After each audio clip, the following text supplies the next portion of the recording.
जय माँ मंगला। आज हेउछि मंगलवार। आमे पढ़िबा बृहत् खोलना सुंदरी बा निशा मंगलवार ओषार 150 छांद आमे पढ़ी सारिथिले। आज पढ़िबा 250 छांद।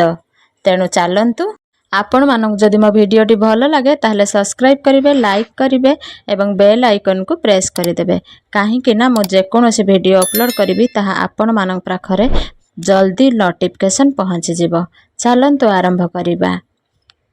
शुण हे सुजन जने थुअ अनंतरे, जेते जेते कथा हेला घागरा दांडरे।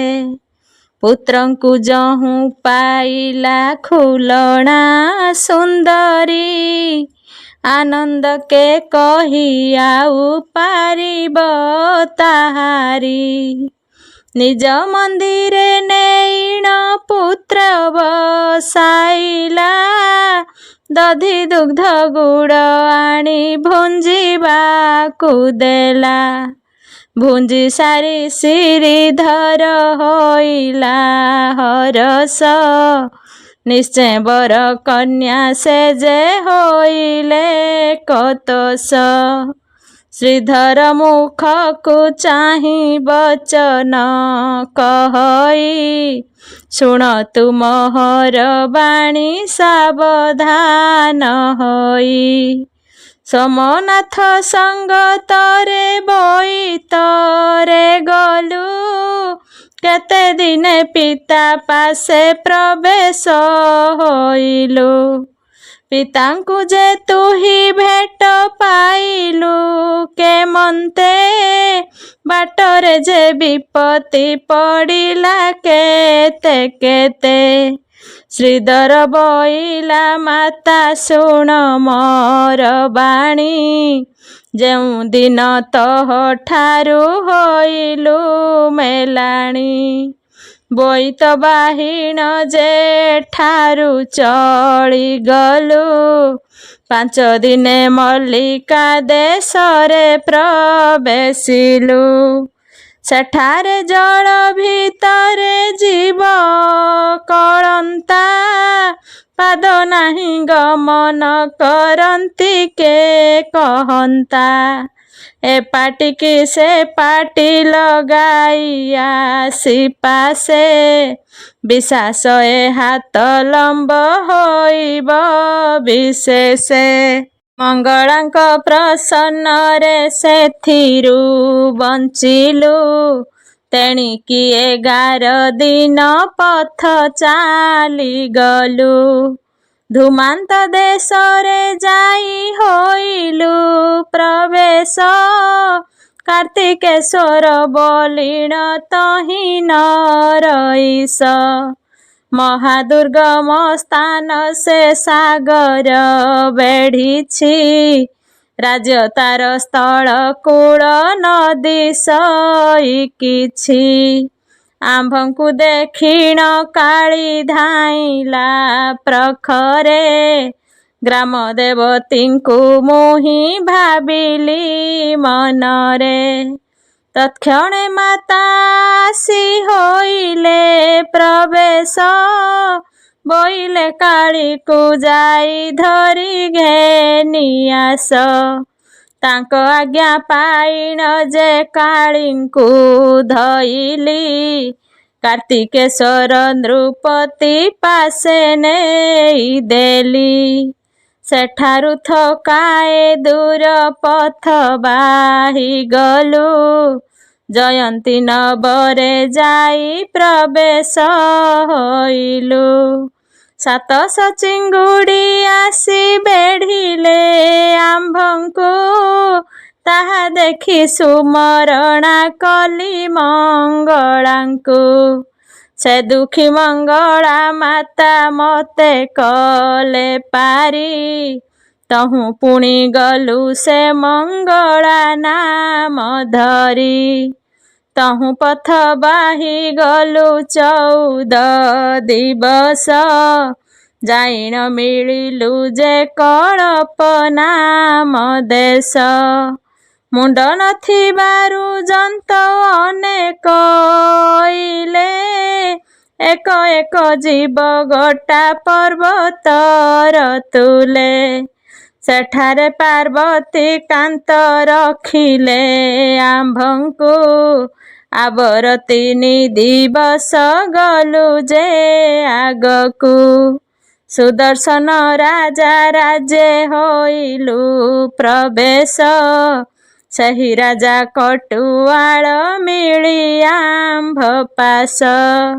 ସେ ମତେ ବୋଇଲା ତୁମ୍ଭ ଘର କେଉଁ ଦେଶ, ଦର୍ଶନ କରିବ ଆସ ଆମ୍ଭ ରାଜା ପାଶ। ମୁଁ ବୋଇଲି କଟୁଆଳ ଯାଅ ରେ ଏଠାରୁ, ନୃପତି କି ବୋଲ ଆସି ଦର୍ଶନ ସେ କରୁ। ତାହା ଶୁଣି କଟୁଆଳ ବେଗେ ଚଳି ଯାଇ, ସୁଦର୍ଶନ ରାଜା ଆଗେ ଯାଇଣ କହଇ। ସୈନ୍ୟବଳ ପେଶିଣ ସେ ମତେ ଘେନି ଗଲେ, ଖଡ଼ଗ ଘେନିଣ ମତେ ହାଣିଲେ ସେ ଭଲେ। ମତେ ମାରନ୍ତେ ସୈନ୍ୟ ଯେ ତାର ସବୁ ନାଶ, ଶୂଳୀର ଉପରେ ମତେ ରଖିଲେ ନରେଶ। ତହିଁରୁ ମଙ୍ଗଳା ମାତା ରଖିଲେ କମତେ, ପିତାର ସନ୍ଦେଶ ମୁଁ ଯେ ପାଇଲି ନିୟତେ। ମଙ୍ଗଳାଙ୍କୁ ଘେନିଣ ପିତାଙ୍କୁ ଧାରିଲି, ସେହି ରାଜନନ୍ଦିନୀକୁ ମୁହିଁ ବିଭା ହେଲି। ସୋମନାଥ ଡଗରକୁ ପେଶିଲ ଏଥେ, ସକଳ ବୃତ୍ତାନ୍ତ ଯାଇ କହିଲା କମତେ। ସେଠାରୁ ଆସିଣ ତୁମ୍ଭ ପାଶରେ ମିଳିଲୁ, ତୁମ୍ଭଙ୍କୁ ନ ଦେଖି ମାଉସୀ କି ପଚାରିଲୁ। କିମ୍ପାଇଁ ଏତେକ ଦୁଃଖ ଦେଲେ ସେ ତୁମ୍ଭଙ୍କୁ, ସଞ୍ଚୟ ଫିଟାଇ କହ ତୁମ୍ଭେ ଯେ ଆମ୍ଭଙ୍କୁ। ପିତାଙ୍କୁ ଶୁଣାଇ ଥରେ ଏଥିର ସନ୍ଦେଶ, 5 ପାଳି ଛାନ୍ଦ ଏଥି ହୋଇଲା କଶେଷ। ଧୀବର ଭିକାରୀ ଏହି ରସରେ କହଇ, ସୁଜନ ଜନମ ଦୋଷ ନ ଧରିବ କେହି। 53 ଛାନ୍ଦ। ପୁତ୍ର ବାଣୀ ଶୁଣିଣ ଜନନୀ ମହାତୋଷ, ଧନେଶ୍ୱର ନୃପତି କି ଡକାଇଲା ପାଶ। ପିତା ପୁତ୍ର 2 ଜଣ ଆସିଛନ୍ତି ଯହୁଁ, ସବୁ କଥା କୁହା କୁହି ହେଉଛନ୍ତି ସେହୁ। ଭନାଥ ତୁମ୍ଭେ ଏଠାରୁ ଗଲ ଯେଉଁ ଦିନ, ଇନ୍ଦ୍ର ସୁଖ ନ ରୁଚଇ ମତେ ସେହି ଦିନୁ। ଗଲା ଦିନୁ ଯେତେ ଦଣ୍ଡ ଦେଲା ମୋ ଭଉଣୀ, କେତେ ମୁହିଁ କହିବଇ ତାହାର କାହାଣୀ। ବନସ୍ତରେ ନେଇ ମତେ ଛେଳି ଜଗାଇଲା, ଅନବଲି କପା ମଞ୍ଜି ଭାତ ରାନ୍ଧି ଦେଲା। ଲୁହାର ଢିଙ୍କି ଗୋଟିଏ ଆଣି ଦେଲା ପୁଣ, ବୋଇଲା ଏଥିରେ ମତେ କୁଟି ଦିଅ ଧାନ। କି କରିବି ମଙ୍ଗଳାଙ୍କୁ ସୁମରଣା କଲି, ଲୁହାର ଢିଙ୍କିରେ ଧାନ କୁଟି କରିଦେଲି। ପୁଣି 60 ପଉଟି ମାଠିଆ ସେ ଦେଲା, ଏଥିରେ ପାଣି ତୁ ଆଣି ଦିଅଲ ବୋଇଲା। ତହିଁରୁ ମଙ୍ଗଳା ମାତା କଲେ ଯେ ଉଦ୍ଧାର, ସେ କୁମ୍ଭରେ ପାଣି ଆଣି ଦେଲି ଧାତିକାର। ପୁଣି ମତେ ଅନରେ ସେ ବିଷ ଗୋଳି ଦେଲା, ତାହା ଭୁଞ୍ଜି କରି ମୋର ପ୍ରାଣ ଛାଡ଼ିଗଲା। ସେ ଦୁଃଖରୁ ମଙ୍ଗଳା ଯେ ରଖିଲେ କମତେ 10 ମାସ ଶ୍ରୀଧର ଯେ ଥାଇ ଗର୍ଭଗତେ। ଛେଳି କୁଡ଼ିଆରେ ପୁତ୍ର ଜନମ ହୋଇଲା, ଥିଲି ମୁଁ ଦିନେ ମୋହର ପୁତ୍ରକୁ ମାଇଲା। ଲୁଣ ମଥା ଦହି ତାର ମୁଖରେଣ ଦେଲା, ବାଳକକୁ ମାରି ସେହି ପଳାଇଣ ଗଲା। ସ୍ନାନ ସାରିଣ ମୁଁ ଯେ ଘରକୁ ଅଇଲି, ନନ୍ଦନ ମୁଖରେ କ୍ଷୀର ଦିଅନ୍ତେ ଦେଖିଲି। ବହୁତ କ୍ରୋଧ ହୁଅନ୍ତେ ମଙ୍ଗଳା ଅଇଲେ, ପୁତ୍ରକୁ ମୋହର ମାତା ଜୀବଦାନ ଦେଲେ। ନିକାଞ୍ଚନ ବନେ ଘେନି ଗଲି ନନ୍ଦନକୁ, ସେଠାରେ ରହିଣ ବିଦ୍ୟା ପଢ଼ାଇଲି ତାଙ୍କୁ। ଏକ ଦିନେ ଶ୍ରୀଧର ଯେ ବିଦ୍ୟା ପଢ଼ୁଥିଲା, ଖଡ଼ି ଗୋଟିଏ ତା ହସ୍ତୁ ଗଡ଼ିଣ ଯେ ଗଲା। ଅଣବାବୁଆ ବୋଲିଣ ଚାଟେ ଦେଲେ ଗାଳି, ଏ ବଚନ ଶୁଣି ପୁତ୍ର ମନେ ମନେ ଭାଳି। ତୁମ୍ଭର ବୃତ୍ତାନ୍ତ ମୁହିଁ କହିଲି ତାହାକୁ, ତେଣୁ କରି ଶ୍ରୀଧର ଯେ ଗଲା ଆଣିବାକୁ।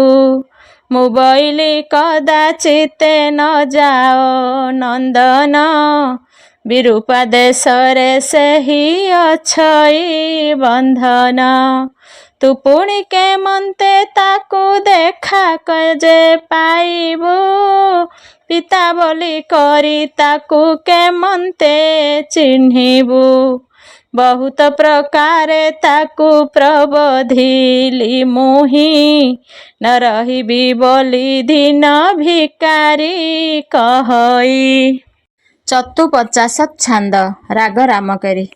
ମନା କଲି ଯହୁଁ ସମ୍ମତ ନ କଲା ସେ ଶ୍ରୀଧର, ନିଶ୍ଚୟ ଯିବଇ ବୋଲିଣ ବୋଇଲା ସେ କୁମର। ମୁଁ ବୋଇଲି ଆରେ କୁମର ଯେବେ ଯିବୁ ନ ଶୁଣି, ମାଉସୀ ପାଖକୁ ଯାଇଣ ହୋଇ ଆସ ମେଲାଣି। ଏ ବଚନ ଶୁଣି ଶ୍ରୀଧର ବେଗେ ଚଳିଣ ଗଲା, ମାଉସୀ ପାଖରୁ ଯାଇଣ ମେଲାଣି ସେ ମାଗିଲା।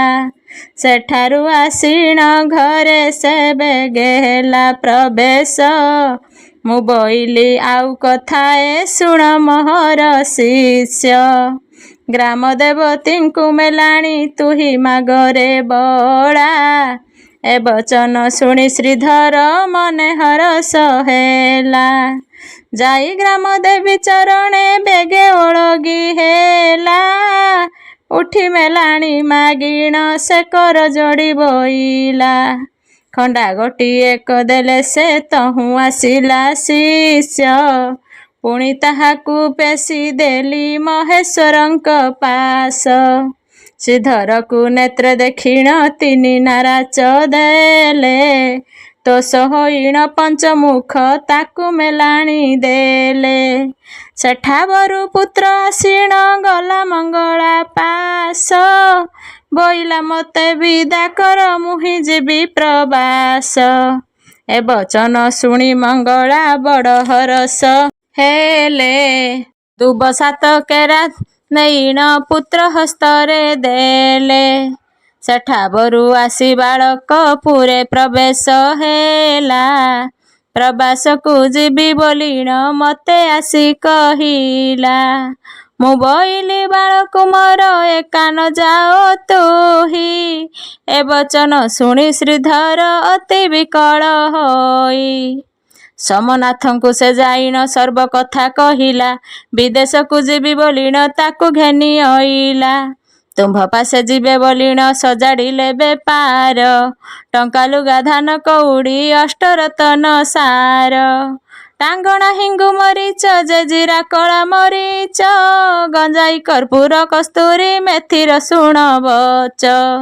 ଅଳାଇଚ ତେଜପତର ନାଗେଶ୍ୱରକୁ ଘେନି, ଶୁଣ୍ଠି ପିପଳି ହରିତାଳ ନୀଳ ବଡ଼ିକୁ ପୁଣି ପାନ ମହୁରି ଯେ ଧନିଆ କଳା ଜିରା ସହିତେ ଚିରେଇତା ଯାଇ ପତ୍ର ସେ ଯାଇ ଫଳ ସେ ଯେତେ ଅଫିମ ସହିତେ ମହୁରା ମନଶୀଳ ହିଙ୍ଗୁଳ ଗୁଡ଼ତକ ଆଦି ଭାଲିଆ ପୁଣି ସେ ମହାକାଳ ଏମନ୍ତ ସେ କେତେ ପ୍ରକାର ସଙ୍ଗେ ବେପାର ଘେନି ମେଲାଣି ମାଗିଣ ବୋଇତେ ବସିଲେ କସେ ପୁଣି ଯହୁଁ ପୁତ୍ର ଯାଇ ବସିଲା ସେ ବୋଇତ ଉପରେ ଇନ୍ଦ୍ର ସୁଖ ମତେ ନ ରୁଚେ ମନ ନ ରହେ ଘରେ କେତେ କେତେ ଦୁଃଖ ପାଇଣ ଧବା ତୁଠେ ରହିଲି ଏକାନ୍ତ ହୋଇ ମୁଁ ରହନ୍ତେ ମଙ୍ଗଳା ସୁମରିଲି ଅଇଲେ ସେ ମାତା ମଙ୍ଗଳା ମତେ ଦେଲେ ଆଶ୍ରମ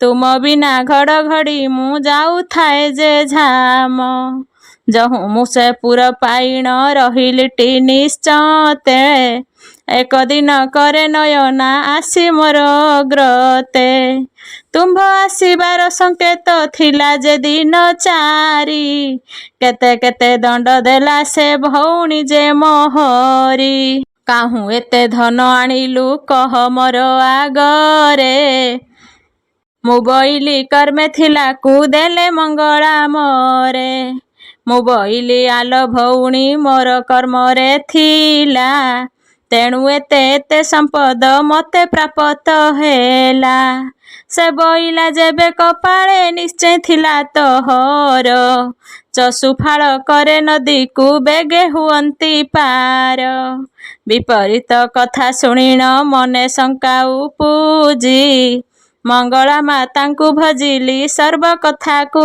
ତେଜି ତାଙ୍କର ପ୍ରସାଦେ ନଦୀ ମୁଁ ଚଷୁରେ ହେଲି ପାର ତାହା ଦେଖି ନେତ୍ରେ ନୟନା ହେଲା ଯେ ଚମତ୍କାର ସୂତା 7 ଖିଅ ଦେଲା ସେ ତହିଁ ଚାଲିଲି ବାଟ ପୁଣି ଖଣ୍ଡା ଗୋଟି ଆଣିଣ ଦେଲା ମୋର ନିକଟ ତା ଧାରରେ ଚାଲି ଯାଆନ୍ତେ ମହାକ୍ରୋଧ ହୋଇଲା କି ହୁନ୍ଦର ତୁ ଜାଣିଛୁ କହ ବୋଲି ବୋଇଲା ମୁଁ ବୋଇଲି ସ୍ତ୍ରୀ ଅଟଇ ଶିଖିବି କି ହୁନ୍ଦର ଅଦଶରେ ମତେ ନ ଦଣ୍ଡଲ ନୟନା ସୁନ୍ଦର 70 ମହଣ ସିନ୍ଦୁଣ ଆଣିଦେଲା ବିଛାଇ ବୋଇଲା ଏଥିରେ ଖୁଲଣା ଚାଲି ଯାଅଲ ତୁହି ସିନ୍ଦୁର ବନ୍ଧରେ ଚାଲିଲି ତେବେ ନ ଗଲା ପ୍ରତେ ଛୁଞ୍ଚି ମୁନେ ବାଟ ଚାଲିଲି ପୁଣି କହିବି କେତେ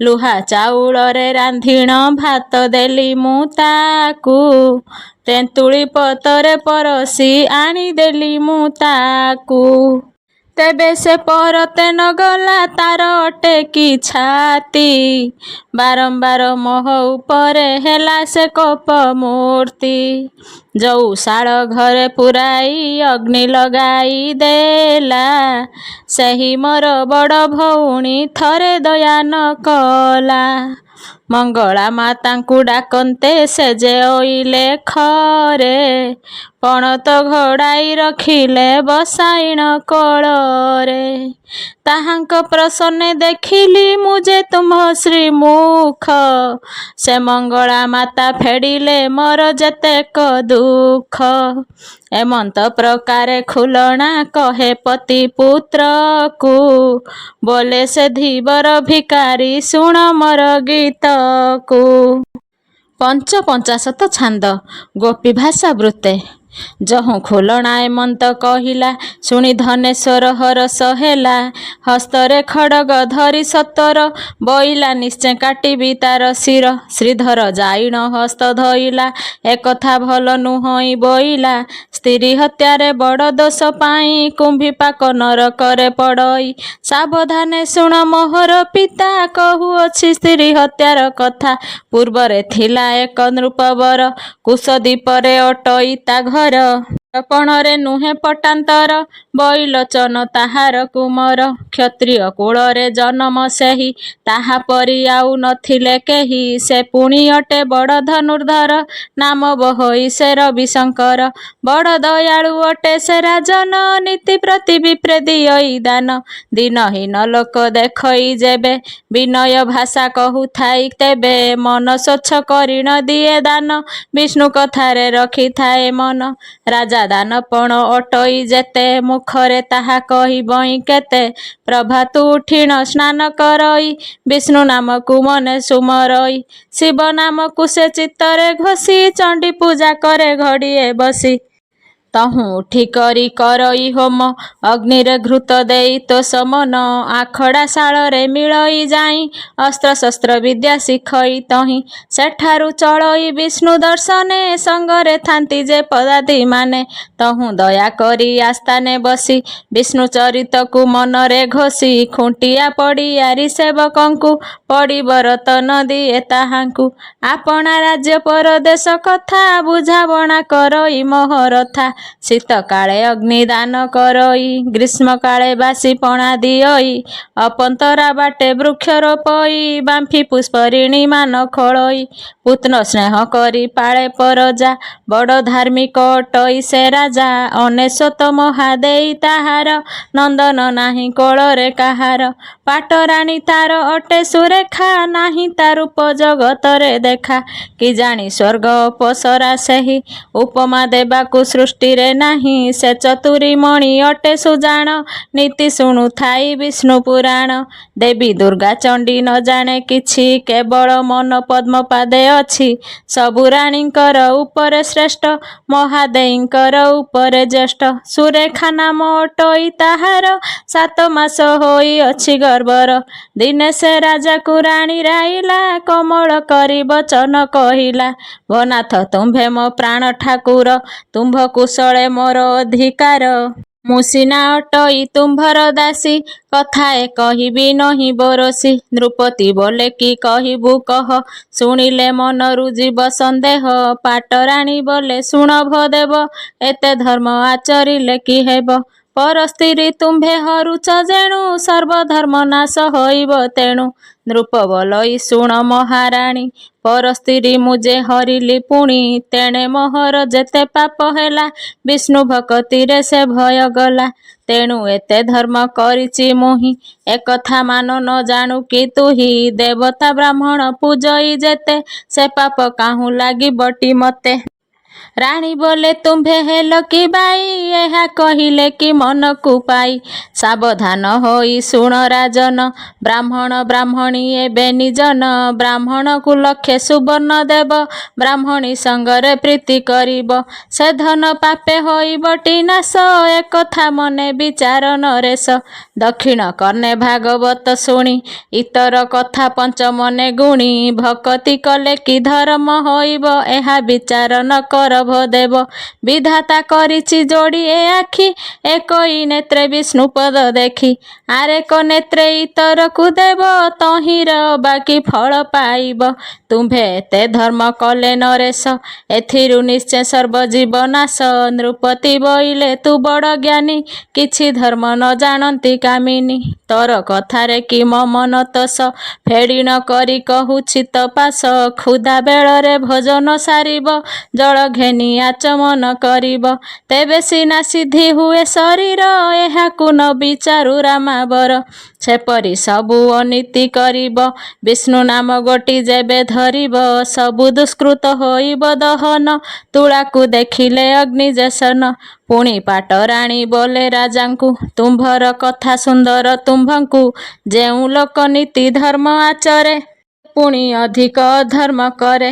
ଅଜ୍ଞାନ ଜ୍ଞାନ ଯେ ଦୁଇଟି ବାଟ, ଅବାଟେ ଗଲେ ନ ପାଇବ ଭେଟ। ଅବାଟକୁ ଗଲେ ମାଡ଼ଇ କଣ୍ଟା, ଶ୍ୱାନକୁ ଚାହିଁଲେ ନୁଆଇଁ ଅଣ୍ଟା। ବାଟରେ ଗଲେ ସୁଖେ ଯାଉଥାନ୍ତି, କଣ୍ଟା ଗୋଟିଏ କିମ୍ପାଇଁ ମାଡ଼ନ୍ତି। ତୁମ୍ଭେ ଯେ ସେହିପରି ଧର୍ମ କର, ବାଟେ ଯାଉ ଯାଉ ଅବାଟ ଦର। ଏହି ପାଦ ଜ୍ଞାନ ପଛକୁ ଦିଅ, ଆରେକ ପାଦ ଅମଡ଼ାରେ ଥୁଅ। ତୁମ୍ଭେ ବୋଲୁଥାଅ ଧର୍ମ ହେଲ ଏ ହସ୍ତ ପାପ ସେ ହସ୍ତକୁ ଗଲା ଶୁଣି କର କୋପ ହେଲା ନରିଷ ତକ୍ଷଣେ ଧଇଲା ନାରୀର କେଶ ଖଡ଼ଗରେ ଶିର ଛେଦନ କଲା ସେ ପଟରାଣୀର ଜୀବନ ନେଲା ସେଦିନୁ ରାଜା ଯେ ହେଲେ ଅଜ୍ଞାନ ପାଶରିଲେ ସେ ବିଷ୍ଣୁଙ୍କର ନାମ ମୃତ୍ୟୁ ପରେ ଯେତେ ଦଣ୍ଡ ପାଇଲା କୁମ୍ଭୀର ଗୋଟିଏ ଜନମ ହେଲା 94 ସହସ୍ର ବରଷ ଯାଏ ତୁଠେ କୁମ୍ଭୀର ସେ ହୋଇଣ ଥାଏ ରାଣୀ ଗର୍ଭେ ଥିଲା ଯେଉଁ ନନ୍ଦନ କ୍ଷତ୍ରିୟ ଘରେ ସେ ହେଲା ଜନମ ପିତାର ନାମ ହେଲା ଗଙ୍ଗାଧର ଏହାର ନାମ ହେଲା ଦାମୋଦର ବୀରପଣରେ ସେ ଜଗତ ଜିତି ବଡ଼ ଦୟାଳୁ ସେ ଅଟଇ ମତି କୁମ୍ଭୀର ହୋଇଛି ତାହାର ପିତା କେଆନ କରିବ କପାଳ କଥା ପୁତ୍ର ହୋଇଣ ଯେ ତାକୁ ମାରିଲା ପୂର୍ବର କଥା ଅନ୍ୟଥା ନହିଲା ତୁମ୍ଭେ ସ୍ତ୍ରୀ ହତ୍ୟା ଦୋଷ ନ କର ବାରେ ମୋ ବିନତି ଘେନ ପିଅର ଧନେଶ୍ୱର ବୋଲେ ଶୁଣରେ ବଳା ମାତାକୁ ତୋର ଏତେ କଷ୍ଟ ଦେଲା ଶ୍ରୀଧର ବୋଇଲା ଯେ ହେଲା ହେଉ ବଡ଼ପଣ ତାର ସର୍ବଦା ଥାଉ ତୁମ୍ଭେ କଥାକୁ ନ କର କୋପ ମୋର ବୋଲ କରି ଛାଡ଼ ସନ୍ତାପ ସେ ଯେବେ ତାହାକୁ ଦଣ୍ଡ ଦେଲା ପୂର୍ବେ ପୁଣ୍ୟ ତାକୁ ଦଣ୍ଡିଥିଲା ନହିଁରେ ଯେବେ ସେ ମିଛେ ଦଣ୍ଡିଛି ବିଧାତା ଉପରେ ରହି ଲେଖୁଛି ସତ ସତ ବିଚାରି ମନରେ ତୁଳ କରିଥିବ ଯେ ନିକିତିରେ କଥା ବୁଝି କରି ଦଣ୍ଡିବ ତାକୁ ତୁମ୍ଭେ କିମ୍ପାଇଁ ଯାଅ ମାରିବାକୁ ଦଣ୍ଡିଲା ଯେବେ ସେ ଦଣ୍ଡ ପାଇବ ତୁମ୍ଭେ କିମ୍ପା ହତ୍ୟା କାନ୍ଧକୁ ନେବ ଶ୍ରୀଧର ବୋଇଲା ଏହି ପ୍ରକାରେ ତୁଳନା ବୋଧ ହେଲା ଏ କଥାରେ ଶୁଣି ଧନେଶ୍ୱର ହରଷ ହେଲା ଶାନ୍ତ ହୋଇଣ ସେଠାରେ ବସିଲା ପୁତ୍ରକୁ ନେଇ କୋଳେ ବସାଇଲା ମୁଖେ ମୁଖ ଦେ ଭଳେ ଚୁମ୍ବିଲା ବୋଇଲା ଧନ୍ୟ ଅଟୁରେ ଶ୍ରୀଧର ଏତେ ଜ୍ଞାନ କାହୁଁ ହୋଇଲା ତୋର କେତେ କରିଥିଲୁ ପୂର୍ବେ ସୁକୃତ କୁଳ ଚନ୍ଦ୍ରମା ମୋ ମନ୍ଦିରେ ଜାତ କେଡ଼େ ଦୁଃଖରୁ ପାରି କଲୁ ମତେ କି କଲ୍ୟାଣ ବାବୁ କରିବି ତତେ ସୁଖରେ ସର୍ବଦା ତୋ ଦିନ ଯାଉ ଗୋବିନ୍ଦ ପାଦେ ସଦା ଚିତ୍ତ ଥାଉ ତୋର ଲାଗି ମୋର ଦୁଃଖ ଯେ ଗଲା ଏଣିକି ସୁଖ ଉତୁପତି ହେଲା ଧନ ଧନ୍ୟ ତୋର ଅଟଇ ବୁଦ୍ଧି ଦୟାଳୁ ପଣେ ଅଟୁ ବାରା ନିଧି ମାତାକୁ ତୋହର ଦଣ୍ଡିଲା ଯେତେ ତିଳେ ମାତ୍ର କୋପ ନ କରୁ ଚିତେ ଏହି ବୁଦ୍ଧି ତୋର ସର୍ବଦା ଥାଉ ତୋହର ଦୁର୍ଗତି ଯେ ନାଶ ହେଉ ଧନେଶ୍ୱର ଏହା କଲ୍ୟାଣ କଲା ପୁତ୍ରକୁ ଘେନି ନିଶ୍ଚିନ୍ତେ ରହିଲା କାହା ପରେ କେହି ମାନ ନ କଲେ ଯେ ଯାହା ମନ୍ଦିରେ ସୁଖେ ରହିଲେ ଏର ସେ କହେ ଧୀବର ଭିକାରୀ ଦୁଃଖ ନାଶିନୀ ମତେ କର ପାରି ଭିକାରୀ ପରେ ସାହା ପକ୍ଷ ହୁଅ କଣ୍ଠରେ ବସି ପଦ କହିଦିଅ ଷଟ ପଞ୍ଚାଶତ ଛାନ୍ଦ ଶୁଣ ହେ ସୁଜନେ ଏଥୁ ଅନ୍ତେ ଆନରୀତି ନୟନାକୁ ଚାହିଁ ରୂପେ ପଡ଼ିଲା ବିପତ୍ତି ଚୈତ୍ର ମାସର ଶୁକ୍ଳ ପକ୍ଷ ଗୁରୁବାର ସେଦିନରେ ନୟନା ଯେ ଶୋଇଅଛି ଘର ଉର ଗୌରରେ ତାର ନିଶ୍ଚିନ୍ତେ ଦଂଶିଲା 3 ଦଣ୍ଡ ଉତାରୁ ତା ପ୍ରାଣ ଛାଡ଼ିଗଲା ଯମଦୂତେ ତାହାକୁ ଯେ ବାନ୍ଧି ଘେନି ଗଲେ ଜନ୍ତୁପତି ଆଗେ ତାକୁ ଉଭା କରାଇଲେ କାଳଦଣ୍ଡ ହସ୍ତେ ଘେନି ବସିଛି ନୃପତି ନୟନାକୁ ଚାହିଁଲା ହୋଇଣ କୋପ ମୂର୍ତ୍ତି ବିକଟାଳ ରୂପ ତାର ନୟନା ଚାହିଁଲା ଲୁହା ଡେଙ୍ଗା ଏକ ଘେନି ତା ମୁଣ୍ଡେ ପିଟିଲା ବୋଇଲା ଏଡ଼େ ଅଜ୍ଞାନ ଦୁଷ୍ଟ ଅଟୁ ତୁହି ଭଉଣୀ କି ଏତେ କଷ୍ଟ ଦେଲୁ କାହିଁ ପାଇଁ ଘେନି ଯାଅ ଦୂତମାନେ ଏହାକୁ ତତ୍ପର ରୌରବ କୁଣ୍ଡରେ ନେଇ ପକାଅ ସତ୍ୱର ଆଜ୍ଞା ପାଇ ଦୂତମାନେ ତହୁଁ ଚଳିଗଲେ ରୌରବ କୁଣ୍ଡେ ନେଇ ତାକୁ ପକାଇଲେ ଚାରି ପାରୁଷରେ ତାକୁ ମାରୁଛନ୍ତି ଛାଟ ମଲି ମଲି ବୋଲି କରି ହୁଏ ଛଟପଟ ପୁଣି ଦୂତମାନେ ଯେ ତାହାକୁ ଘେନି ଗଲେ କୁମ୍ଭୀପାକ ନରକରେ ନେଇ ପକାଇଲେ ଖଣ୍ଡ ଖଣ୍ଡ କରି ତାକୁ ମାରଇ କୁମ୍ଭୀର ଜୋକମାନେ ବେଢ଼ିଛନ୍ତି ଅଷ୍ଟାଙ୍ଗ ଯାକର ଗୃଧ ପକ୍ଷୀମାନେ ଯେ ଉପରେ ହାଣୁଛନ୍ତି ନିର୍ଦ୍ଦୟ ପୁରେ ତାହାକୁ ଦୟା ନ କରନ୍ତି ଦୂତମାନେ ପୁଣି ଯେ ବହନ ଚଳିଗଲେ ତପତ ବାଲିରେ ତାକୁ ଘୋଷରାଇ ନେଲେ ଅଗ୍ନିର ଉପରେ ତାକୁ ନେଲେ ଘୋଷରାଇ ମଲି ମଲି ବୋଲି ଡାକେ ରଖ ମତେ ଭାଇ ଦୂତମାନେ ବୋଇଲେ ତୁ ଏତେବେଳେ କହୁ ଖୁଲଣାକୁ ଯେତେବେଳେ ଦଣ୍ଡ ଦେଉଥାଉ କେତେବେଳେ ସେ ଅବା ଦିଅନ୍ତି ଫୋପଡ଼ାଇ ତେଣେ ଜଣେ ଥିଲା ଲୋକ ତାକୁ ପ୍ରହାର କରଇ। କେତେବେଳେ ତା ଦେହରୁ ମାଂସ ବା କାଟି ତହିଁରେ ବଳି ଦିଅନ୍ତି ସୋରିଷକୁ ବାଟି। ମଲି ବୋଲି ହେଉଥାଇ ସେହି ଯେ ଆକୁଳ, ଏତେକ ତାଙ୍କର ଚିତ୍ତ ନହିଲା ବିକଳ। ଏହି ରୂପେ କେତେ ଦଣ୍ଡକେ କହେ ମୁଖରେ, କେତେବେଳେ କେହି ସାହା ନାହାନ୍ତି ପାଖରେ। ସେ କାଳରେ ଏକା ସାହା ଅଟେ ରାମ ନାମ, ତୁଣ୍ଡେ ଭଜୁଥିଲେ ବାବୁ କି କରି ମଜମ। ନୟନା ଯେ ଏ ଜନ୍ମରେ କିଛି ଦେଇ ନାହିଁ, ସେ କାଳେ ପାମରି ଆଉ ପାଇବଟି କାହିଁ। ବୋଇଲା ହେ ବୀରମାନେ ମୋର ବୋଲ କର, ବହୁତ ଦୁଃଖ ପାଇଲି ଆବର ନ ମାର।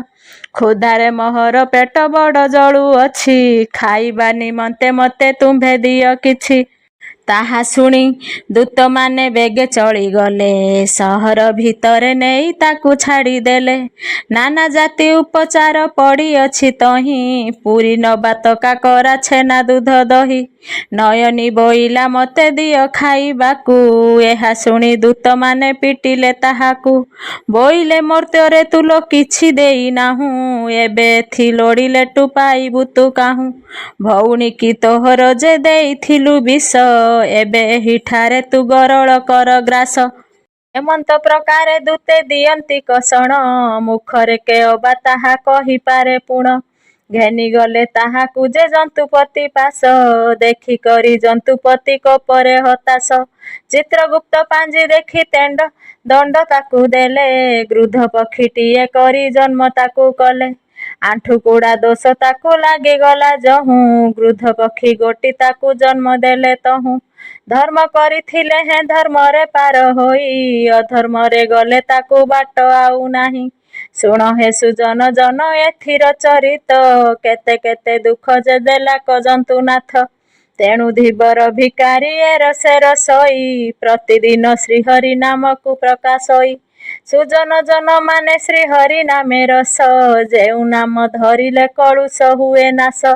ବିପତ୍ତି କାଳକୁ ଯେଉଁ ନାମ ସଙ୍ଗେ ଯିବ, ତାହାକୁ ଛାଡ଼ି କି ପାଇଁ ଆନକୁ ଭଜିବ। ଧୀବର ଭିକାରୀ ମନ ଥାଉ ପଦ୍ମପାଦେ, ଦୀନବନ୍ଧୁ ଉଦ୍ଧାର କରିବେ ଅପ୍ରମାଦେ। ସପ୍ତପଞ୍ଚାଶତ ଛାନ୍ଦ। ରାଗ ରାମକେରି। ଏବେ ନୟନା ସୁନ୍ଦରୀକୁ ଉରଗ ଯେ ଦଂଶିଲା, ଶ୍ରୀଧର ଯୋଗେ ପରାଣ ସେହୁ ଯେ ବିସର୍ଜିଲା।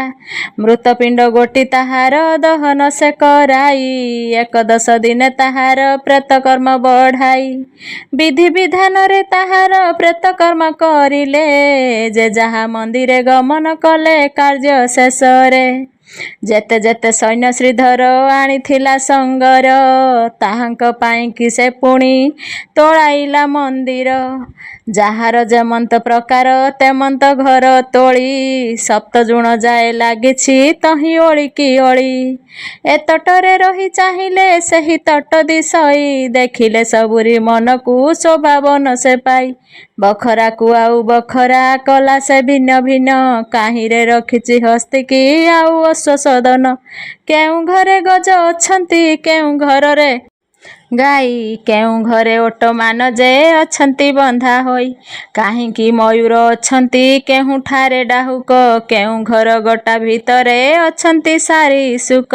କାହିଁ ଚୁଳିଆ ଯେ ଅଛନ୍ତି କେଉଁଠାରେ ଗୋବରା, କେଉଁଠାରେ ରାଜହଂସ ଯେ କେଉଁ ମନ୍ଦିରେ ପାରା।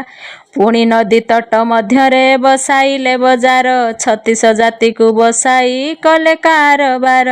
କାହିଁ ପୁତ୍ର ମନ୍ତ୍ରୀ ଅଛନ୍ତି କେଉଁଠାରେ ପାଇକ, କେଉଁଠି ଅଛନ୍ତି ଖୁଣ୍ଟିଆ କେଉଁଠାରେ ସେବକ। ଏମନ୍ତ ପ୍ରକାରେ ଶ୍ରୀଧର ସର୍ବ ସୈନ୍ୟଙ୍କୁ ରଖି, ପରଜାମାନଙ୍କୁ ପାଳିନ କରାଇଲେ ସେ ସୁଖୀ। ନିର୍ଧନ ମାନଙ୍କୁ ସେ ପୁଣି ବହୁତ ଧନ ଦେଲା, ଠାବେ ଠାବେ ପୁଷ୍ପରିଣୀ ଯେ କୂପ ବାମ୍ଫି ଖୋଳିଲା। ଅପନ୍ତରା ବାଟେ ନେଇଣ ବଟ ବୃକ୍ଷ ସେ ରୋପି, ଜଗତି ଅଟ୍ଟାଳି ଦେଉଳ ସ୍ଥାନେ ସ୍ଥାନେ ସେ ସ୍ଥାପି। ମଙ୍ଗଳାଙ୍କୁ ଧ୍ୟାନ କରିଣ ସୁଖେ ଅଛନ୍ତି ତହିଁ, ଘାଗରା ଦେଶରେ ସମନ ବାଧା ଯେ ନ ଲାଗଇ। ଅପୁତ୍ରିକ ହୋଇ ଗୋଟିଏ ସେଠାରେ କେ ନାହାନ୍ତି, ସମସ୍ତଙ୍କ ଘରେ ବାଳକ ଖେଳା ଲୀଳା କରନ୍ତି। କହଇ ଧୀବର ଭିକାରୀ ମୋତେ ମଙ୍ଗଳା ରଖ, ଶ୍ରୀଧର ପୁତ୍ରକୁ ସେଠାରେ ଯେତେ ଦେଲକ ସୁଖ। ଷଟ୍ପଞ୍ଚାଶତ ଛାନ୍ଦ। ରାଗ କାଳୀ। ଶୁଣ ସୁଜନେ ଏଥୁ ଅନ୍ତରେ କଥା ହୋଇଲା ଯେତେ, କରୁଛି ମୁହିଁ ତାହା ବୁଝାଇ ଶୁଣ ଶ୍ରବଣ ପଥେ।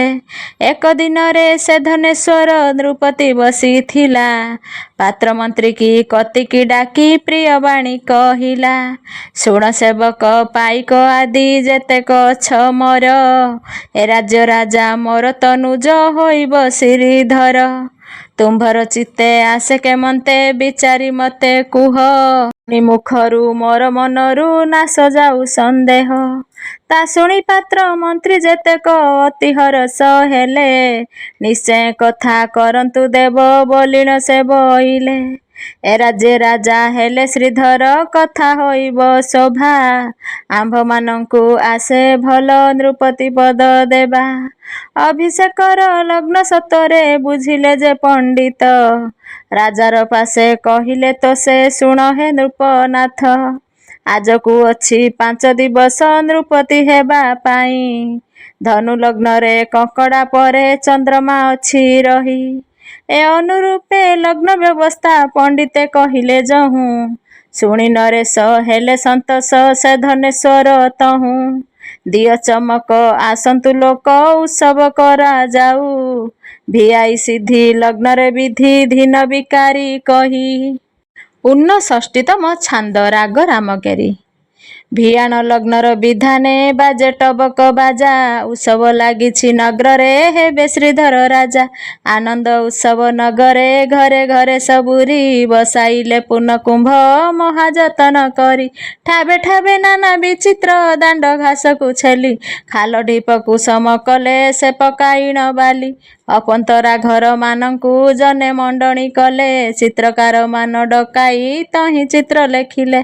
ଅଧିବାସ ମାନ ବଢ଼ାଇ ସର୍ବହରଷ ହୋଇ, ମୁଖରାବ ଗୋଳ ଚହଳେ ପୁରୀ ଅଛଇ ମହି। ନଟକାରୀ ନାଟ କରନ୍ତି ବାଜେ ଶଙ୍ଖ ମହୁରୀ, ଦାଉଣ୍ଡି ମୃଦଙ୍ଗ କଂସାଳ ଠାବ ଠାବରେ ପୁରୀ। ଦିହୁଡ଼ି ଜଳଇ ନୃପତି ଦାଣ୍ଡେ ବୁଲି ଅଇଲେ, ଭାଟ ଭିକାରୀଙ୍କୁ ବହୁତ ଧନ ରତ୍ନ ସଦେଲେ। ଯେ ବିଧି ବିଧାନ ବଢ଼ାଇ ସର୍ବେ ହୋଇଲେ ତୋଷ, ରାଜା ଦେଲେ ଶ୍ରୀଧର ସୁଖେ ପାଳିଲେ ଦେଶ। ମାତାଙ୍କୁ ଆବରି ରହିଲେ ଧନେଶ୍ୱର ନୃପତି, ମଙ୍ଗଳା ମାତାଙ୍କ କୃପାରୁ କିଛି ନାହିଁ ଦୁର୍ଗତି। ପୁତ୍ର ସ୍ନେହ କରି ଶ୍ରୀଧର ପାଳୁଅଛି ପରଜା, ଦିବ୍ୟ ବୁଝାମଣା କରଇ ପାଳି ଜନ ପରଜା। ଆପଣା ରାଜ୍ୟ ପରଦେଶ କଥା ମାନ ବୁଝଇ, ଯାହାର ଯେମନ୍ତ ଗତିକି ବୁଝି ଦଣ୍ଡ ଦିଅଇ।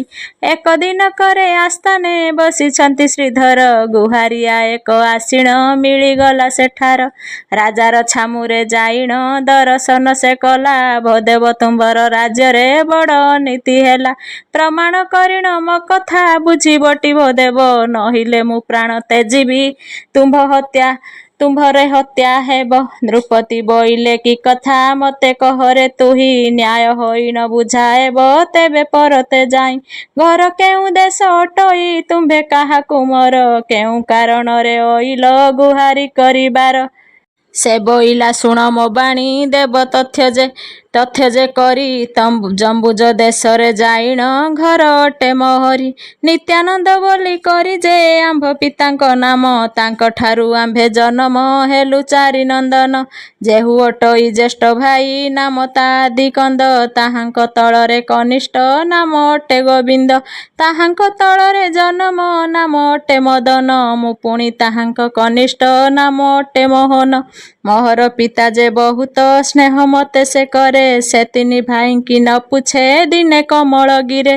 ଏକ ଦିନେ ଆମ୍ଭ ପିଅର ବସି ନିଜ ସଦନେ, 4 ଭାଇଙ୍କି ସେ ଡକାଇ ବସାଇ ନିଜ ସ୍ଥାନେ। ବୋଇଲେ ରେ ପୁତ୍ର ସୁଚିତେ ଘେନ ମୋର ବଚନ, ମୋର ଜୀବନ୍ତେ ବାଣ୍ଟି ଦେଉଅଛି ଯେତେକ ଧନ। ମୋର ଜୀବ ଗଲେ ପଶ୍ଚାତେ କାଳେ ଦେବଟି ଗାଳି, ଭାଇ ଭାଗ ଭିନ୍ନ ହେବାକୁ ଲାଗିଥିବ ଯେ କଳି। ଏହା ଶୁଣିଣ ସନମତ ଯେ କଲୁ 3 ଭ୍ରାତ, ଜ୍ୟେଷ୍ଠ ଭାଇ ଆଉ କେବେହେଁ ନ କଲା ସନମତ। ବୋଇଲା ଆହେ ଭ ପିତା କିମ୍ପା ଏ କାମ କର ଆମ୍ଭେ ଚାରି ଭାଇ କେବେ ହେଁ ନ କରୁ ଭିନ୍ନ ଘର। ଆପଣା ସୂଚିରେ ଆପଣେ ସର୍ବେ ମିଳି ନଥିବୁ ଭିନ୍ନ ହେବା ପାଇଁ କେବେ ହେଁ କଳି ଯେ ନ କରିବୁ। ଜ୍ୟେଷ୍ଠ ପୁତ୍ର କଥା ଶୁଣିଣ ପିତା ହରସ ହେଲା ଧନ ବସନ ଯେତେ ଥିଲା କାହାକୁ ସେ ନ ଦେଲା। ଏଥୁ ଅନନ୍ତରେ କେତେ ହେଁ ଦିନ ବହିଣ ଗଲା ପିତାଙ୍କର ଏବେ ଆସିଣ ଶେଷ କାଳ ହୋଇଲା। ସେ ମୃତ୍ୟୁପିଣ୍ଡକୁ ତାହାର ଦହନ ଯେ କରାଇ ଯେ ବେଦ ବିଧିର ମତରେ ପ୍ରେତ କର୍ମ ବଢ଼ାଇ। ତହୁଁ ଜ୍ୟେଷ୍ଠ ଭାଇ ଆମ୍ଭର ସଙ୍ଗତରେ କଳି କଲା ଘରୁ ଆମ୍ଭ ତିନି ଭାଇଙ୍କୁ ଘଉଡ଼ାଇ ସେ ଦେଲା। ବୋଇଲା ମୋହର ମନ୍ଦିରୁ ତୁମେ ଚଳି ନ ଯାଅ ଆଉ ତୁମ୍ଭେମାନେ କିଛି ହିଁ ଧନ ଦ୍ରବ୍ୟ ନ ନିଅ। ତେଣୁ କରି ଆହେ ଭୋ ଦେବ ଅଇଲି ଯେ ଛାମୁକୁ କେମନ୍ତେ ବିଚାର ଆସଇ ଆପଣଙ୍କ ମନକୁ। ଗୁହାରିଆ କଥା ଶୁଣିଣ ସେ ନୃପତି ବୋଇଲା ପଢ଼ିଆରି ଖୁଣ୍ଟିଆଙ୍କୁ ସେ ଡକାଇଣ ଆଣିଲା।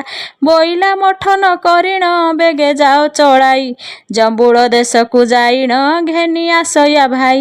ସେ ତିନି ଜଣକୁ ଯାଇଣ ବେଗେ ଘେନି ଆସିବ ଧନ ଲୋଭେ କେଭେ ତାହାଙ୍କୁ ଛାଡ଼ି ନ ଆସିବ। ଆଜ୍ଞା ପାଇ ସେବେ ନିଜନେ ତହିଁ ଚଳି ନ ଗଲେ ଜମ୍ବୁକ ଦେଶକୁ ଯାଇଣ ବେଗେ ପ୍ରବେଶ ହେଲେ। ଆଦିକନ୍ଦ ନାମ ଧରିଣ ତାକୁ ଡାକିଲା ସେହି ଶୁଣିକରି ନିଜ ମନ୍ଦିରୁ ବେଗେ ଅଇଲା ଧାଇଁ। ନୃପତିର ଆଜ୍ଞା ତାହାକୁ ବୁଝାଇଣ କହିଲା ସେ ତିନି ଭାଇଙ୍କି ସଙ୍ଗରେ ବେଗେ ଘେନି ଅଇଲା। ରାଜାଙ୍କ ଛାମୁରେ ତାହାକୁ କରାଇଲା ସେ ଭେଟ ଦେଖିଣ ନୃପତି ବୋଲଇ ଆସମର ନିକଟେ। ଜାଣି ସେ ବଚନ ସେମାନେ ଛାମୁରେ ଉଭା ହେଲେ ତାହାଙ୍କୁ ଚାହିଁଣ ବଚନ ଦଣ୍ଡଧର ବୋଇଲେ। କିହେ ଆଦିକନ୍ଦ ତୁ ପୁଣି ଅନୀତି କାମ କଲୁ କିମ୍ପାଇଁ ଏ ତିନି ଭାଇଙ୍କୁ ବାଣ୍ଟି କରି ନ ଦେଲୁ। ପିତାର ଅରଜିବା ଧନ ତୁ ଯେ ନ ଦେଲୁ ବାଣ୍ଟି ବଳାତ୍କାରେ ତୁହି ରକ୍ଷିଣ କରିଛୁ ତୁ ପାଣ୍ଠି। ଏ କି ଯଶ କଥା ତୋହର ଅଟେ କେଉଁ କିରତି ଏହି ତିନି ଜଣ ତୋହର କିବା ଭାଇ ନୁହନ୍ତି। ଏହାଙ୍କର ସର୍ବବୃତ୍ତାନ୍ତ ମତେ ବୁଝାଇ କହ ତାଙ୍କର ଅନୀତି ହୋଇଲେ ତୁ ଯେ ସମ୍ପତ୍ତି ନିଅ। ଏହା ଶୁଣି ଆଦିକନ୍ଦ ଯେ ଯୋଡ଼ିଲା ବେନିକର ସାବଧାନ ହୋଇ ଶୁଣିବ ଦେବ ବଚନ ମୋର। ଯୌବନ କାଳରେ ମୋ ପିତା ଜୀବନରେ ଯେ ଥିଲେ ସ୍ୱଇଚ୍ଛାରେ ସର୍ବ ସମ୍ପତ୍ତି ମୋତେ ସମର୍ପି ଦେଲେ। ତାହାଙ୍କ ଆଜ୍ଞାରେ ସକଳ ଭୋଗ ମୁହିଁ କରୁଛି ଏହି ତିନି ଜଣ ଥାଇଣ ସବୁ ଦେଖୁଅଛନ୍ତି। ମୁଁ ଯେବେ ମିଛ କହୁଅଛି କରିବି ମୁଁ ନିୟମ। ଏହା ଶୁଣି ବୋଲେ ନୃପତି ଏହା ସତ୍ୟ ବଚନ ତୋହର ନିୟମ କରନ୍ତେ ଆମ୍ଭେ ତୋଷ ଯେ ହେବୁ। ଏହି ତିନି ଗୋଟି ଭାଇଙ୍କୁ ଦୂର କରିଣ ଦେବୁ। ଏହା ଶୁଣିଣ ଆଦିକନ୍ଦ ବେଗେ ହରସ ଦେଲା ପୁଷ୍କରିଣୀ ପାଶେ ଯାଇଣ ବେଗେ ସ୍ନାନ କଲା।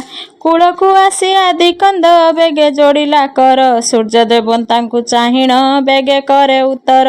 ଭ ପ୍ରଭୁ ଧର୍ମ ନିରଞ୍ଜନ ମୋତେ ସାହାଯ୍ୟ ହୁଅ ମିଛ ହୋଇଥିଲେ ତୁ ମୋତେ ଶୂଳି ପରେ ବସାଅ। ଅନୀତି କରିଣ ମୁଁ ଯେବେ ଏ ଧନ ନେଇଥିବି ଆଉ ଜନ୍ମରେ ମୁଁ ହିଁ ପୁଣି ଗୃଧି ପକ୍ଷୀ ହୋଇବି। ନହିଲେ ଶୃଗାଳ ଯୋନିରେ ମୁଁ ଯେ ହୋଇବି ଜାତ କୁମ୍ଭୀର ଗୋଟିଏ ହୋଇଣ କରିବଇଁ ଅକୃତ୍ୟ। ଏମନ୍ତ ପ୍ରକାରେ ତହିଁ ସେ ନିୟମ ଯେ କରିଲା ଧୀବର ଭିକାରୀ ଶୁଣିଣ ବଡ଼ ଆଶ୍ଚର୍ଯ୍ୟ ହେଲା। ଷଷ୍ଠୀତମ ଛାନ୍ଦ ରାଗ କଳସା। ନୃପତି ଯେ ପଚାରିଲେ ତାଙ୍କ ମୁଖ ନାହିଁ କିହ ମଦନ ମୋହନ କି କରିଛି କି କହୁଛି ଏହି। ସେମାନେ ବୋଇଲେ ତ ଅଟେ ଘର ବୁଡ଼ା ତହିଁକି ବୋଇଲେ ତ ହେଲା ଆଣ୍ଠୁକୁଡ଼ା। ମିଛ କଥାରେ ସ୍ୱୀକୃତି କରଇ ଯେ ଏହି ଆମର ଏହି ଧନରେ ପ୍ରୟୋଜନ ନାହିଁ। ନିୟମ କରିଣ ଧନ ନେଲା ଯେବେ ସବୁ ଦେବୁ ଆମ୍ଭେମାନେ ଭିକ୍ଷା ମାଗି ଉଦର ପୋଷିବୁ। ଏମନ୍ତ ସେ ତିନି ଭାଇ ରାଜାଙ୍କୁ କହିଲେ। ତାହା ଶୁଣି ନୃପତି ଯେ ମନ୍ତ୍ରୀକି ବୋଇଲେ କୁହ ମନ୍ତ୍ରୀ ତୋହର ବିଚାର କେଉଁ ମତ ମୁଁ ହିଁ ଜାଣି ନ ପାରିଲି ଏଥିର ଚରିତ। ଜ୍ୟେଷ୍ଠ ଭାଇ ବୋଇଲା ଏ ପିତା ଦେବା ଧନ ମୁଁ କିମ୍ପାଇଁ ଏମାନଙ୍କୁ ବାଣ୍ଟି ଦେବି ପୁଣ। ସେମାନେ ବୋଇଲେ ତାକୁ ପିତା ଦେଇ ନାହିଁ ବଳାତ୍କାର କରିଣ ସେ ନେଇଛି ଛଡ଼ାଇ। ସ୍ୱୀକୃତି କରିଣ ଯେବେ ନେଲା ବାଡ଼ି ବୃତ୍ତି ଏକଥାକୁ କେଉଁ ମତେ ବୁଝ ଆହେ ମନ୍ତ୍ରୀ। ମନ୍ତ୍ରୀ ବୋଇଲେ ଭୋ ଦେବ ଶୁଣିବା ବଚନ ଏକ ମାତା ଠାରୁ ଏହି ଚାରି ଯେ ନନ୍ଦନ। ଜ୍ୟେଷ୍ଠ ଭାଇ ହୋଇ କରି ସେ ଅନ୍ୟାୟ କଲା ମିଛ କଥା କହି ସେ ଅନୀତି ଆଚରିଲା। ହେଉ ଏବେ ଏକାନ୍ତେ ଯେ ନେଉ କୋଠ ଧନ, ଏହି ତିନି ଭାଇଙ୍କି ରସ କରିଦେଉ ଭିନ୍ନ। ସେ ଜ୍ୟେଷ୍ଠ ଭାଇର ଯେବେ ହୃଦୟ ଦୟା ଥାନ୍ତା, ଏ ତିନି ଭାଇଙ୍କୁ ସେ ଯେ ଯତନେ ପାଳନ୍ତା। କଠୋର ହୃଦୟ ତାର ପାଷାଣର ଚିତ୍ତ, ମୁଁ ଜାଣେ ଏକ ପିତାର ନୁହନ୍ତି ସେ ଜାତ। ନୃପତି ବୋଇଲେ ମନ୍ତ୍ରୀ ହୋଇଲୁ କି ବାଇ, ଏହି କଥା କହିଲେ ଯେ ମନକୁ ନ ପାଇ। ମିଛେ ସେ ନିୟମ କରି ତିନି ଭାଗ ନେବ, ଆପଣେ ଏକାନ୍ତ ବଖି କାହାକୁ ନ ଦେବ। ନରଲୋକ ନାଗଲୋକ ରହିବେ କେମନ୍ତେ, ସତ ମିଛ ଜଣା ନ ଗଲା କି ଏଥେ। ଆମ୍ଭେ ରାଜା ବୋଲି ଆମ୍ଭ ପାଶକୁ ଅଇଲା, ଆହେ ମନ୍ତ୍ରୀ ବର ତୁମ୍ଭ ମନ ଯୋଗାଇଲା। ଆମ୍ଭର ବିଚାରକୁ ଯେ ଆସେ କେମନ୍ତ, ଦେଖ ଦେଖ ଏହି କ୍ଷଣି ବାଣ୍ଟି ଦେବା ଚିତ୍ତ। ଏମନ୍ତ ପ୍ରକାରେ ରାଜା ତାକୁ ଯେ ବୋଇଲେ, କାଠର ପିତୁଳି ଯେ ଗୋଟିଏ ଗଢ଼ାଇଲେ। ନିତ୍ୟାନନ୍ଦ ବୃଦ୍ଧ ପରି ସମସ୍ତ କରିଣ, ଚାରି ପୁଅ ମୁଖ ଚାହିଁ ବୋଇଲେ ବଚନ। ସୂଚିତ ମନରେ ଘେନ ଆମର ଉତ୍ତର, ତୁମ୍ଭର ପିତା କି ଅଟେ ଏମନ୍ତ ପ୍ରକାର। ଏହି ନାସା ଆଖି ଏ ରୂପେ ଶ୍ରବଣ, ଏହିପରି ଦୁଇ ହସ୍ତ ଏପରି ଚରଣ।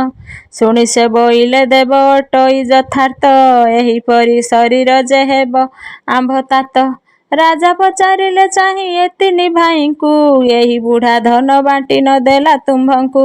ସେତେବେଳେ ଭାଗ ନ କରନ୍ତେ ହେଲା କଳି, ଜ୍ୟେଷ୍ଠ ଭାଇ ରଖି ଏବେ ଦେଉଅଛି ଗାଳି। ତୁମ୍ଭେ ଏମନ୍ତ ପ୍ରକାର କର ତିନି ଚାଟ, ବୁଢ଼ାକୁ ଯେ ଧରିଣ ଛାଞ୍ଚୁଣି ଘେନି ପିଟ। ସେ କାଠ ପିତୁଳି ଯାହା ସମସ୍ୟା କହିବ, ସେହି ପ୍ରକାରେ ଚାରି ଭାଇ ବାଣ୍ଟି ନେବ। ଏହା ଶୁଣି କରି ତିନି ନନ୍ଦନ ବୋଇଲେ, ଭୋ ଦେବ ତହିଁରେ ଆମ୍ଭ କାର୍ଯ୍ୟ ନାହିଁ ବଲେ। ପିତା ଯେ ପରମ ମୂର୍ତ୍ତି ପିଣ୍ଡ ଅଧିକାରୀ, ଧନ ଲୋଭେ କେମନ୍ତେ ପିଟିବୁ ଝାଡ଼ୁ ଧରି। କିଛି କାହାକୁ ହିଁ ପଛେ ନ ମିଳୁ ଆମ୍ଭର, ଏତେ କହି ତିନି ଭାଇ ପଡ଼ିଲେ ପାଦର। ଦେଖିକରି ରାଜା ମନେ ହରଷ ହୋଇଲେ, ଜ୍ୟେଷ୍ଠ ପୁତ୍ର ମୁଖ ଚାହିଁ ବଚନ ବୋଇଲେ। ସେ ତିନି ଭାଇ ତୁମ୍ଭର ନ ମାନିଲେ କେହି, ସେମାନେ ସେ ଧନ ଆଉ ବାଣ୍ଟି ନେବେ କାହିଁ। ତୁ ଏବେ ପିତାଙ୍କୁ ଧରି କର ହେ ପ୍ରହାର, ତେତେବେଳେ ଏହାଙ୍କୁ ସେ ନ କଲେ ବାହାର। ଏତେବେଳେ ତ ସଙ୍ଗରେ ଲଗାଇଲେ କଳି, ଛାଞ୍ଚୁଣି ପିଟିଣ ତାକୁ ଦିଅ ତୁହି ଗାଳି। ତାହା ଶୁଣି ଆଦି କନ୍ଦ ହରଷ ହୋଇଲା, ତତ୍କାଳେ ପିତାର କେଶ ହସ୍ତରେ ଧଇଲା। ବୋଇଲାରେ ମୂର୍ଖ ମୋତେ ସବୁ ଧନ ଦେଲୁ, ତେତେବେଳେ ତିନି ପୁତ୍ରଙ୍କୁ ଯେ ନ କହିଲୁ। ଏତେବେଳେ ସେମାନେ ମୋ ସଙ୍ଗେ କଲେ ଦ୍ୱନ୍ଦ, ଏଡ଼ିକି ଅଜ୍ଞାନୀ ତୁହି ଥିଲୁ ଆରେ ମନ୍ଦ। ଏମନ୍ତ କହିଣ ସେ ଯେ ଛାଞ୍ଚୁଣି ଧଇଲା, ସାତ ଯେ ପାହାର ବୁଢ଼ା ମୁଣ୍ଡରେ ପିଟିଲା। ଧନ୍ୟ ସେ ଖୁଲଣା ସୁତ ଧନ୍ୟ ବୁଦ୍ଧି ତାର, ନହିଲେ ସେ ଏତେ କଥା କରନ୍ତା ବିଚାର। କହଇ ଦିନ ଭିକାରୀ ମଙ୍ଗଳାକୁ ଭାବି, ମୋତେ ତୁ ଉଦ୍ଧାର କର ପରମ ସାଧବି। 61ତମ ଛାନ୍ଦ। ଗୋପୀଭାଷା ବୃତ୍ତେ। ଯହୁଁ ପିତୁଳାକୁ କଲା ପ୍ରହାର, ତାହା ଦେଖିଣ ବୋଲେ ନୃପବର। ଏଡ଼ିକି ଅଜ୍ଞାନ ତୁ ମୂଢ଼ ଅଟୁ, ଧନ ଲୋଭରେ ତୁ ପିତାକୁ ପିଟୁ। ଜାଣିବାରେ ନୁହେଁ ସେ ତୋର ତାତ, ଭଗାରି ଗୋଟିଏ ହୋଇଛୁ ଜାତ। ପିତା ଅଟଇ ଯେ ପରମ ମୂର୍ତ୍ତି, ତାହାର ବୀର୍ଯ୍ୟରୁ ହେଲୁ ଉତ୍ପତ୍ତି। ବାଳକ କାଳୁ ଯୁବା କରାଇଲା, କିଛି ଦିନ ପରେ ବିବାହ ଦେଲା। କୋଳକୁ ଯୁବତୀ ଦେଲା ଯହୁଁ, ତୁ ପୁଣି ତାକୁ ମୁରୁଛିଲୁ ତହୁଁ। ପିତା ନିମନ୍ତେ ରଖିଲୁ ଧନକୁ, ବୋଇଲୁ ମୁହିଁ ନ ଦେବି କାହାକୁ। ତୋର ଅର୍ଜିଲା ଧନ ହୋଇଥିଲେ, ନ ଚାଲନ୍ତୁ କ୍ଷିତି ଉପରେ ଭଲେ। ପିତା ଧନରେ ଏଡ଼େ ଟାଣ ତୋର, ଯାଅ ମୋର ପାଶୁ ହୋଇଣ ଦୂର। ଆହେ ମନ୍ତ୍ରୀ ୟାକୁ ବହନ ନିଅ, ଶୂଳି ଉପରେ ଏହାକୁ ବସାଅ। ଆଜ୍ଞା ପ୍ରମାଣେ ମନ୍ତ୍ରୀ ଚଳିଗଲା, ସାଧବ ପୁଅକୁ ବେଗେଣ ନେଲା। ସୁସଞ୍ଚ ଦ୍ରବ୍ୟ ଭୁଞ୍ଜିବାକୁ ଦେଲା, ଶୂଳି ଉପରେ ନେଇ ବସାଇଲା। ଶୂଳିରେ ବସିଣ ଗଲା ଜୀବନ, ନହିଲେ ନେଇଥାନ୍ତା ସବୁ ଧନ। ଧନ୍ୟ ଧନ୍ୟ ଅଟେ ଶ୍ରୀଧର ବୁଦ୍ଧି, ଦୟାଳୁ ପଣେ ଅଟେ ବାରାନିଧି। ଅସାଧ୍ୟକୁ ସାଧ୍ୟ ଆପଣେ କଲେ, ଦୁଷ୍ଟକୁ ଦଳଇ ସନ୍ଥକୁ ପାଳେ। କହଇ ଭିକାରୀ ରଖ ମଙ୍ଗଳା, ସଦା ସର୍ବଦା ଚିତ୍ତ ହୁଏ ଖେଳା। ଏହି ସୁଦୟା ଭିକାରୀ କି ହେଉ, ଯେଣେ ଚାହିଁଲେ ପଦ ଦିଶୁଥାଇ। 62ତମ ଛାନ୍ଦ। ମାନ ଉଦ୍ଧାରଣ ବୃତ୍ତେ। ଶୁଣ ସୁଜ୍ଞାନରେ ଏଥୁ ଅନନ୍ତରେ ଯା ବିଧାନ ହେଲା କହୁଛି ମୁହିଁ। ଘାଗରା ଦେଶରେ ସର୍ବ ସମାଚାର ଶୁଣ ଶିରି ବସି ମନ ଦେଇ। କାର୍ତ୍ତିକ ମାସର ଶୁକ୍ଳ ପକ୍ଷରେ ସେଦିନ ପୂର୍ଣ୍ଣିମା ଗୁରୁବାର। ପ୍ରଭାତ ଉଠିଣ ସ୍ନାହାନ ସାରିଣ ଧନେଶ୍ୱର ବଳା ଶ୍ରୀଧର। ଗୋଟିଏ ଚମ୍ପା କୋଟି ଦେଇ ପତ୍ରୀ କୋଟିଏ ଧୁତୁରା ଅଛି ନେଇ। ଚମ୍ପା ଯେ ବଉଳ କୋଟିଏ ମନ୍ଦାର ଗୋଟିଏ ଗଇସକୁ ମିଶାଇ। କୋଟିଏ ପାରିଜାତ କୁସୁମ କୋଟିଏ ତୁଳସୀ ସେହି ନେଲା। କୋଟିଏ ଧେନୁ କ୍ଷୀରକୁ ନେଇଣ ଶ୍ରୀଧର ଶିବଙ୍କ ଶିରେ ଦେଲା। ହରଷ ହୋଇଣ ଖୋଲଣା ନନ୍ଦନ ସଦାଶିବ ପାଦ ତଳେ ପଡ଼ି। ଉଠି ଉଭା ହୋଇ ଜଣାଣ କରଇବେନି ଭୁଜକୁ ମସ୍ତକେ ଯୋଡ଼ି। ଆହେ ତ୍ରିଲୋଚନ ଆହେ ସଦାଶିବ ଆହେ ପଶୁପତି ଉମାକାନ୍ତ। ତ୍ରିଶୂଳ ଧାରଣ କରିଅଛ ତୁମ୍ଭେ କେଉଁ ପାଇପାରେ ଆଦି ଅନ୍ତ। ଶିବ ହରିହର ଆହେ ଗଙ୍ଗାଧର ଆହେ ମହେଶ୍ୱର ହୋଇ ଭୋଳା। ଆହେ ପ୍ରଭୁ କାଶୀ କୈଳାସବାସୀ ଆହେ ନୀଳକଣ୍ଠ ବିଷଗିଳା। ଦୁଃଖ ନିବାରିଣ ଡମ୍ବୁରୁ ଧାରୁଣ ଶରଣ ବାରଣ ଅଟ ଯେଣୁ। ମହିମା ଅପାର ହେ ଯୋଗୀ ଯୋଗେଶ ତୁମ୍ଭର କରୁଣା ଅଟେ ତେଣୁ। ଯେବଣ କାଳରେ ଗଲି ବୋଇତରେ ପିତାଙ୍କୁ ଆଣିବା ଅର୍ଥେ ମୋର। ସେକାଳେ ମୁହିଁ ଏହା ମାନିଥିଲି ତୁମ୍ଭଙ୍କୁ ଦେବାକୁ ମହେଶ୍ୱର। ଏବେ ଆରିତ ପାଦରେ ଖଟାଇଲେ କ୍ଷମା କରିବାକୁ ମୋର ଦୋଷ। ତାହା କହି କରି ଶ୍ରୀଧର କୁମାର ନିଜ ଗୃହେ କଲେ ପରବେଶ। ସେ ରାଜ୍ୟରେ ସୁଖେ ପରଜା ଅଛନ୍ତି ଦୁଃଖ ନ ପଡ଼େ କାହାକୁ କିଛି। ମଙ୍ଗଳା ପ୍ରସନ୍ନେ ସବୁରି ଭୁବନେ ପୁତ୍ର ଦୁହିତା ଯେ କୋଳେ ଅଛି। ଯମ ବାଧା ଆଉ ସେ ଗ୍ରାମରେ ନାହିଁ ମରଣ ହିଁ ଜଣ ଜଣେ। ବେଳ କାଳ ଜାଣି ଇନ୍ଦ୍ର ପୋଳୁଥାଏ ଧନେଶ୍ୱର ସୁତ ରାଜା ପଣେ। ବିପ୍ରଙ୍କୁ ବହୁତ ଆକଟ କରନ୍ତି ବିଷ୍ଣୁଙ୍କୁ ପୂଜନ୍ତି ବେଳ ଜାଣି। ଆଉ କେହି କିଛି ଅନୀତି ନ କରେ ଧର୍ମଶାସ୍ତ୍ରକୁ ପରମାଣି। ଏବେ ଆସି କରି ସର୍ବୁ କର୍ମ ହେଲି ସୁଜନେ ସେହି ନାମକୁ ଘୋଷ। ଧନ ଜନ ପୁତ୍ର ସମସ୍ତ ହୋଇବ ପାଇବଟି ସ୍ୱର୍ଗପୁର ବାସ। ତାରିବା ନିମନ୍ତେ ତାରିଣୀ ବୋଲାନ୍ତି ତ୍ରାହି କରିବେ ସେ ସଂସାରରୁ। ସିନ୍ଧୁରାଜ ସୁତା ଲକ୍ଷ୍ମୀ ଯାର ନାମ ପତି ଯା ଅଟେ ମହିମା ମେରୁ। ସେ ପୁଣି ତାରିବେ ସେ ପୁଣି ମାରିବେ ସେ ପୁରୀ ପାଇବେ ତାକୁ ଭଳି। ସିନା ମାରିବେ ସେ ସିନା ରଖିବେ ସେ ସିନା ରଖିବେ ଦେବରାଜି। ରଖିଲେ ସୁଗ୍ରୀବ ରଖି ମାରୁତି କି ରଖିଲେ ବାଳିକି ପାତାଳରେ। ମାରିଣେ ରାବଣ ରଖି ବିଭୀଷଣ ସେ ପୁଣି ଅଛନ୍ତି ଲଙ୍କାପୁରେ। ତାରିଣୀ ବୋଲିଣ ଯେ ନାରୀ କହନ୍ତି ସେ ପୁଣି ଅଟନ୍ତି ତାଙ୍କ ନାରୀ। ତାଙ୍କର ପଦ୍ମ ପାଦରେ ଆଶ୍ରୟ କଲେ ସେ ତ ପାରନ୍ତି ସଂସାରୁ ତାରି।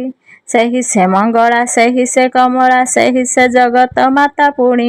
ସେହି ସେ କଙ୍କାଳି ସେହି ଯେ ବୈତାଳି ସେହି ସେ ଭୈରବୀ ଅଟେ ପୁଣି। ତାଙ୍କୁ ଆଶ୍ରୟ କଲେ ଦୁଃଖ ନାହିଁ କିଛି ଜାଣିଛି ତାହା ମୁଁ ଦୃଢ଼ କରି।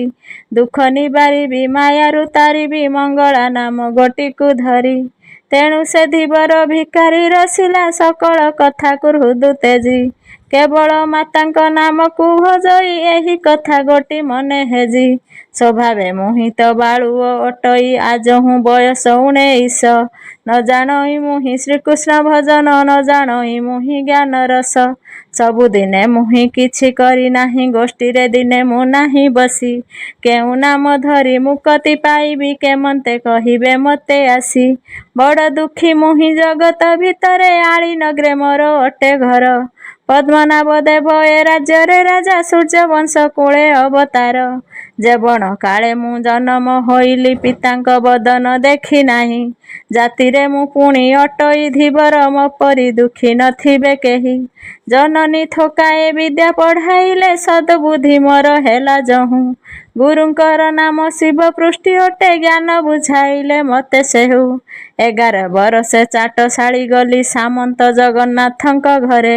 ସେ ପୁଣି ଅଟନ୍ତି ନୃପଙ୍କର ଭ୍ରାତ ଦୟା ଧର୍ମ ଅଛି ତାଙ୍କ ଠାରେ। ଆବର ଗୋଟିଏ ବାଳୁତ ତନୟ ବିଦ୍ୟା ପଢ଼ାଇଲି ମୁହିଁ ଯେଣୁ। ଦିନେକ ସାମନ୍ତ ମୋ ପାଶେ ଆସିଣ କୋମଳ ବାଣୀ ଭାସିଲେ ତେଣୁ। ତାହାଙ୍କ ବଚନେ ମୁହିଁ ତୋଷ ମନେ ତାହାଙ୍କ ସନ୍ନିଧେ ବସିଲଇଁ। ସେଠାରୁ ପୁଣି ସେ ବଚନ କହିଲେ ମୋହ ନିକଟରେ ବସିଥାଇ। ସେ ଏହା ବହିଲେ ମଙ୍ଗଳା ଚରିତ ଲେଖି ଦେଇ ପାରିବ କି ତୁମ୍ଭେ। ସତୀନାଶିନୀ କାହାକୁ ରଖିଲେ କର୍ଣ୍ଣରେ ତାହା ଶୁଣିବୁ ଆମ୍ଭେ। ତାହା ଶୁଣି କରି ତତକ୍ଷଣେ ଗଲି ସମ୍ମତ ମୁଖରେ ହୁଁ କଲି।